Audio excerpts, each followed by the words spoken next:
Good morning, જય માતાજી. Have a nice day, have a sweet day. હવે જીમમાં આપણી એન્ટ્રી ફરી એકવાર થઈ ગઈ છે. તો અમે તો રોજ જીમમાં આવીએ છીએ, પણ આટલું નજીક જીમ હોવા છતાં સલાહમાં લગભગ 5,000ની વસ્તી છે. તો પણ જીમનો ઉપયોગ કરતા નહીં. ભલે જીમમાં ના આવે તો કંઈ નહીં, ઘરેથી થોડી કસરત કરે તો સારું છે એમના માટે. હું રોડ પર જોઉં છું તો રોડ પર મોડ 4-5 વ્યક્તિ ચાલતા હોય. 5,000ની વસ્તીવાળું ગામ 4-5 જણા ચાલતા હોય. તો શિયાળો કસરત માટે જ હોય છે. શિયાળાના 4 મહિના જો કસરત કરશો તો આવનારા 8 મહિના તકલીફ ઓછી પડશે.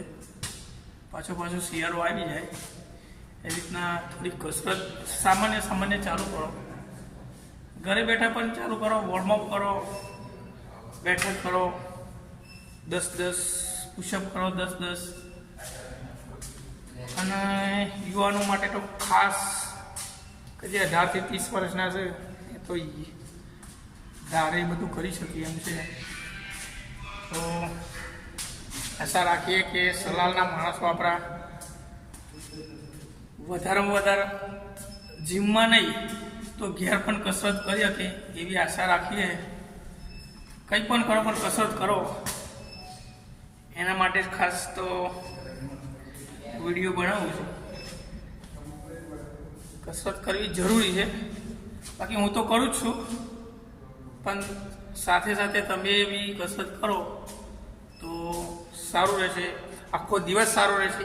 એકવાર સવારે 1 કલાક તમે કસરત કરશો તો બાકીના 23 કલાક તમને બહુ જ ફાયદો થશે.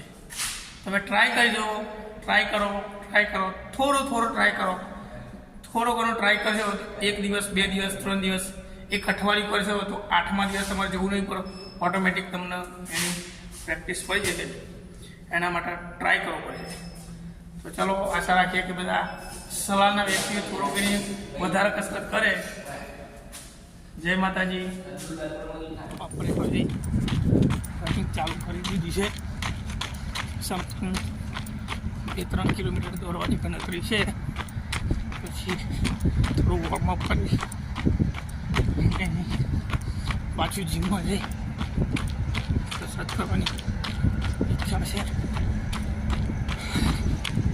સલાલનો શરીર બિલકુલ સુનો કોઈ દેખાતું નહીં. પાછો થઈ ગયા તો બી ચલો 3 કિલોમીટર રનિંગ કરીએ, પછી પાછા એકવાર 3 કિલોમીટર દોડી નાખ્યું છે. દોડીને ફરીથી જીમમાં આવી ગયા છીએ, બરાબર છે. હવે હું તો દોડી કાઢી 3 કિલોમીટર, 4 કિલોમીટર, 5 કિલોમીટર સુધી, 6 કિલોમીટર સુધી સ્ટેમિના છે મારો, તો એટલું પણ હું દોડી શકું છું, બરાબર છે. તો તમારો અડધો કિલોમીટર તો છે કે 500 મીટર દોડો નહીં તો ચાલુ ચોક છે. તો હું એટલું જ કહીશ. ખાસ તો સવારે ઉઠી કસરત કરશો તો શરીરને ફાયદો છે. પૈસા તો આખો દિવસ કમાઈ જ લેશો તમે, ગમે તે કંઈ પૈસા તો કમાઈ જ લેશો, બટ શરીર બગડ્યું તે પૈસા એમાં જશે. કમાયેલા પૈસા શરીરમાં જશે તો શું ફાયદો?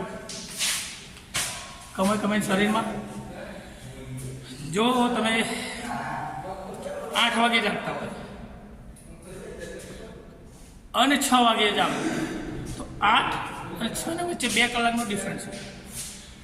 દરેક વ્યક્તિને 24 કલાક મળે છે. પૃથ્વી ઉપર જેટલા વ્યક્તિઓ છે બધા જ વ્યક્તિઓને 24 કલાક જ મળે છે. જે વ્યક્તિ 8 વાગે જાગે છે અને એના પહેલાં તમે 6 વાગે જાગો તો તમે 2 કલાક વહેલા છો. તમે જેટલા વ્યક્તિઓ 8 વાગે જાગે છે અને તમે 6 વાગે જાગો છો તો એ જેટલા ઊંઘેલા છે એ બધા વ્યક્તિઓ કરતાં તમે 2 કલાક વહેલા છો. દરેક વ્યક્તિને 24 કલાક મળે છે. તમે 2 કલાકનો ઉપયોગ કરી તમે 26 કલાક કરી શકો છો. તો એ રીતના 2 કલાક વહેલા જાગશો તો 2 કલાક તમને ફાયદો છે.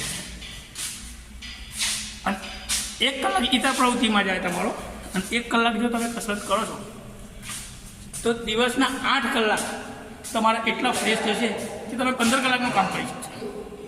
8 કલાકમાં 15 કલાકનું કામ કરી શકો છો. એક્સપિરિયન્સ છે આપણો, એવો અનુભવ થયેલો છે, એટલા માટે કહ્યું કે 24 કલાક નહીં, આપણે 26 કલાક બનાવો.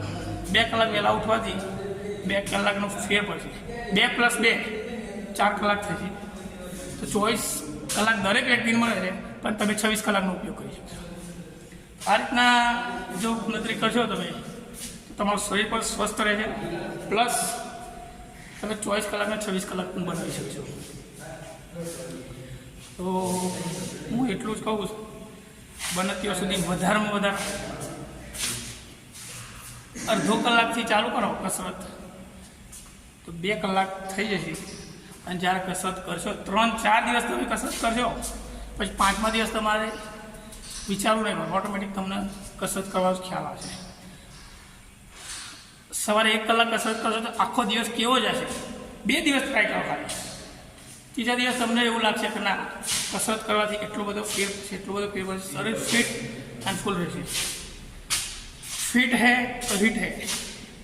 બાકી એકવાર ડૉક્ટર એમ કહી દે છે કે તમને ડાયાબિટીસ છે, દિવસનું તમારે 1 કિલોમીટર ચાલવું પડશે, તો એ મજબૂરી થઈ જશે. ખુશીથી નહીં ચાલી શકો, એ મજબૂરી થઈ જશે. મજબૂરીમાં પછી તમારે ચાલવું જ પડશે. ને કારણ મજબૂરી બને એટલે તમે પહેલાંથી શરૂઆત કરી દો 1 કિલોમીટરની, તો મજબૂરી ના બને, ડાયાબિટીસ ના થાય, ડૉક્ટર ના કહે એવું કંઈક કરો. એના માટે ખાસ કસરત કસરત કસરત. ઉઠો, જાગો અને કસરત કરો. જય માતાજી.